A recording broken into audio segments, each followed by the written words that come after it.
Hi, I'm Tim Roble, and welcome to another episode of Adventure Athlete. Today, I've finished my dream build, and I'm putting it for sale. I'm doing this to fund my full-time travel in my big expedition truck, Oscar Mike, and gonna sell off everything here in the house and rent the house out and go on the road full-time. So this is a 2006 1165 with 982 hours on the hour meter. I believe that's pretty legit. The truck is super clean. It is like the 1.5 ton chassis. We'll start here in the front. It's got the Sherpa 17K winch nested into my Tim Roble Concepts front bumper, cut out there on the Arc Droid. All of the suspension has been detailed. Hubs have been checked. The spindle nuts have been checked. All of the fluids have been serviced. We got new transmission fluid in it, new oil, Redline oil in it. And it had the fording kit on it, and I have cut the snorkel down a little bit just because I wanted the visibility and a better look for the front. In the front, we have truck lights, LED lights, brand new all the way around. Got the light bar with the fogs and the pencil beam in it. DOT series LED lights there. LED lights up top. It's been rhino lined and all new hardware. Front, rear, and side facing cameras. And then I got the Humvee mirrors on it. Coming inside, the doors are armored, the windows are armored. It is an armored, light armored package on this. Doesn't make it super heavy, but it makes it pretty practical. Steering wheel adapter that I did for the NRG suede steering wheel. I did a separate horn because the horn on this thing only works when you're going down the road when the thing's running and in drive. I don't know why that is, but that's what's going on with this one. So I did put a horn that's wired in. Works really well, and the turn signals is up here now. Worked out a lot better. Beautiful 7-inch monitor for backup camera with the triggers here. You push the trigger. That's your reverse view. Get out of that. Then we'll go to a front-facing camera. And that'll help you when you're off-road, cresting hills and trying to see where the trail's going. And then I also have the right side set up on that also, so you can see tire placement and getting around rocks because this thing is a little wide going down the road. There is an iPad mini that will go with it. I am running the Garmin Geo Overlander XL, and that's a nice unit set up with quad lock. Great switch panel, cup holders. The JBL speaker's good. This is all done with Dynamat to keep the noise down. And man, it cut down the decibels by at least 7 inside of here. Nice seats with the Can-Am retractable harnesses. Those work out really well. I love those in the Can-Am, so I thought I would put them in here. Seats are super comfortable to spend the day in. A 6,000 watt inverter, 900 amp hours of lithium ion phosphate. A Renogy MPPT charge controller right there, a 100 amp system. This thing never runs out of power. It's the most efficient and the best of my builds yet for sure. All this stuff runs off of solar. DC is tied in, so you can listen to the radio continuous and not have to worry about starting a battery on this thing as you go. It is a high-low camper. Each one of these linear actuators is rated for 2,200 pounds of lifting force and hold down force. So you don't have to put anything to hold the top down when you're going off-road. Just do it up. So all the doors shut super nice, super tight, and really I hung all the doors myself and adjusted them myself before I started cutting this thing apart. It does have a full internal roll cage. It has a 2-inch body lift on it. And that allowed me to tie in those rock sliders to the frame and then come out and then go up off of that and tie everything in. And you can see the roll cage in this thing is all out of 190 square tube. And the lowers are 250 wall. 26 gallons of water in there. All of the tools you see go with it. There's a jack that's set up for this with 2 different lengths to jack up a wheel or jack up the frame to get you out of trouble. It does have factory AC. I have not had it serviced. I don't even know which side works the AC on this because it had 2 ACs in it. I removed the center one. Traction boards. The wheels are the Hutchinson Beadlock Rock Monsters. They are a DOT legal beadlock, and they work out really well. They didn't take a whole lot of weight to balance these 40-inch Yokohama Geolanders XMT tires. These are on a spindle. And so that is your departure angle. And that gives you just a nice departure. And when I took it out 4-wheeling, it actually did hit the wheel, and it did use itself as a giant caster. So as we see the top right now, it is in the up position, which can go anywhere from 21 to 24 inches to give you a 6'10" interior height. These just pop out and push out. They're really nice and easy, and that gives you some nice air. Those two panels right there pop out, and then the front folds down. So it is a hard side camper. So if you're camping in the wind, there's none of that problem coming through. Back is a ramp. You got a light back here and the reversing camera. Once again, I did the truck lights, LED lights. It's worked out really well. Got this up on struts. As we come in here, we are in the ramp. It's rhino lined. Then we come to, or I should say Herculine. That's a Herculiner. Tile on the bathroom. That whole thing right there is a drain. Underneath this is more propane fuel storage for running the small little barbecue and running the hot water shower. So we kind of see this back wall here. Still got a few things in here. Fire extinguishers, got 2 in the truck. Hardcore hammers, the Bear Grylls Smash It, and the shower towel. You can take a shower on about a gallon of water comfortably. Like that puts out nice warm water. And medicine cabinet goes up and down with the top and gives you a nice place to put stuff. LED lights inside makes it really nice. Got the bed here. I do nest all of the blankets and everything under there so this is kind of like the day makeout.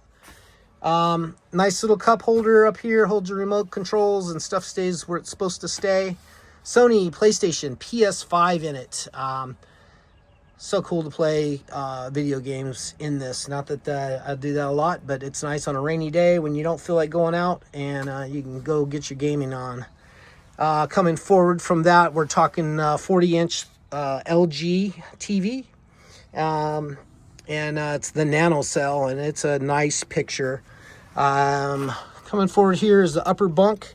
This TV is actually on a swivel, and so you can swivel this around and actually watch TV up in this upper area. But nice little view up here. I kind of call that the reading room. And takes about a minute and a half to set this whole truck up for when you come out. 3-burner stove with oven. Works out well. I do nest all the stuff down there. I still got to do a little latch on here because when I'm doing some off-roading, sometimes the oven door will come open, so I'll work on that. I've got the plates in their next iteration so they don't come out. All of the magnet stuff stays where it's supposed to stay. All of the stuff you see in here stays with the truck. This little fan that runs off the heat works really good, and I do now have that bolted to the top, so it's one less thing you have to put in place. The chimney is down there. That plugs in pretty easy and goes from there. There's another window that works out really, really cool. This little door is on magnets, opens up. Haven't really built this out, but got a few little things in there, a magnet, and then that's where the diesel heater is nested, and control from that is here. I don't know how I ever lasted without having a diesel heater. Little bar sink. This cutting board is actually on magnets, so it stays put now. And little bar sink, so you wash your dishes when you're done and you're not going through a lot of fuel. This candle sure does smell good. Snowmaster Expedition Series 80 liter. I consider this to be the top of the line refrigerator, freezer, or however you want to set it up. You can do freezer, refrigerator, or choose either zone you want to do. It's nice. You open it up, it's got a little light in it, and it keeps things super cold. And this has been running now for just about 3 months, and don't even turn it off because I'm making enough solar where it's not an issue. Up front here we have the switch panel, water pump, and lights, and then you have another open circuit there for whatever you want to run DC. Cubic Mini wood burning stove, another game changer. Makes the environment in here really nice during the winter. It can be 22 outside and you can have it 95 inside here, no problem. A couple more plates and bowls. Lifesaver water filtration system, so you could actually take water out of just about anywhere and filter it through that. So far all it's had is tap water through it. So the filter, I think it's set up to do something crazy like 100,000 gallons. Coming back here, we got the trash can that's set up for a shopping bag. That should work out really well. I've used that before. This gas one little stove runs it on either butane or propane, and I absolutely love that for barbecue. And I barbecue right here, and works out super well. This right here is a storage area for water or your bar or whatever you choose to do. A lot of custom woodwork in this, a lot of cool colors. I think it's turned out absolutely amazing. It just gives me a nice warm feel inside. Expedition windows that pop out. This one is the rods are off of it. They aren't the best, I gotta be honest, but they do let light in and they are thermally efficient. Looks like I need to clean that one. Just kind of went through some rains. No leaks. The top is done in such a way that there's panels and it's Sikaflex.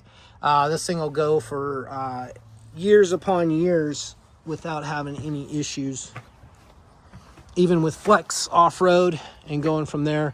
I haven't came up with a great solution on the ramp. The ramp does drop all the way to the ground, so you could roll up some mountain bikes down the middle or full-size dirt bike, whatever you wanted, and set that up to tie it down upon the linear actuator mounts. That's a good solid place. It's again dual spares. There is winches inside that's used to winch these to the ground. Haven't done that process yet, but all the impacts and everything you need to change a tire efficiently is in there. Rotopacks set up for diesel. That's the feed for the diesel heater. I wanted to put that on the same side as the gas tank, which I think is somewhere around 200 gallons, 20 gallons to 22 gallons. I know I've pumped 20 and a half gallons in it, so I know it's bigger than 20. Truck seems to get about 12 to 14 miles a gallon, and that's kind of a mix of highway and off-road. This door access is your lower batteries. All of this stuff is removable with screws. This is your 5-gallon propane that is tanked out down to the ground, so it kind of works as its own little environment. It's even sealed up top, so if you ever had a leak, which I don't think you would, that's probably the safer way to do that. Switch for the inverter is right down here. Everything's just run off of plug strips. I think that works out really efficient and does very well. I got this as a shoe storage. I kind of am a shoe whore a little bit, and I think I got like 6 pairs of shoes in here total. Probably a little too much. Armored windows, that's painted black.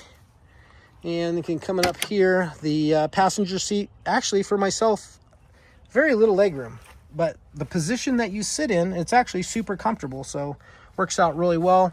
Once again, this little fur is nice on the touch, and your passenger can crawl through also. Still got a little cleaning up and organizing to do with some packs and some dried food, but you always work through the process as much as you can.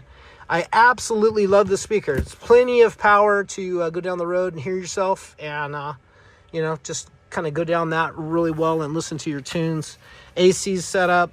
Once again, the vents are here. However those open. There we go. Still getting to know this platform. The windows are something you can take out, and I've already shimmed them and set it up so nothing leaks.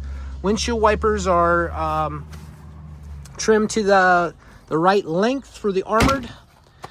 And I did the extenders on them there. I think those were something like $80. Like, just little pieces and parts of this cost a lot to put together. But once you get it together, man, it's super nice platform. I'm super stoked. I'm using that super word a lot, but I absolutely love this vehicle, and it is going to hurt me when I see this one go down the road, because I've been daily driving it, running up to Staters to get some food, mailboxes, etc., to ship stuff off. And man, I'll tell you what, if you're a business, this is one of the best forms of advertising you can have. Just that little thing right there. On a quick trip to the grocery store, you come back and you got 6 new followers on a platform. Pretty nice. Going to the gas station, you either need to plan to go late at night when no one's around, or plan on taking 30 minutes because people come up, they want to see it, they want to talk to you. And I have no problem doing that. I love people, and I love to have a conversation. So 145 firm. Once again, it's a 2006 1165, and I absolutely love it. And tell me what you think in the comments. Help this little algorithm go. But thank you guys for watching and enjoying this journey with me. I'm hoping to be done with all this process by June and heading down the road. We're scheduled to go to Newport Dunes again in July. So if any of you in the Orange County area want to stop by and see Oscar Mike, reach out. And then we'll be kind of hitting the road, traveling different places time to time. We'll see how it goes. That's going to be it for now. I'm Tim Roble. I'll catch you here next time.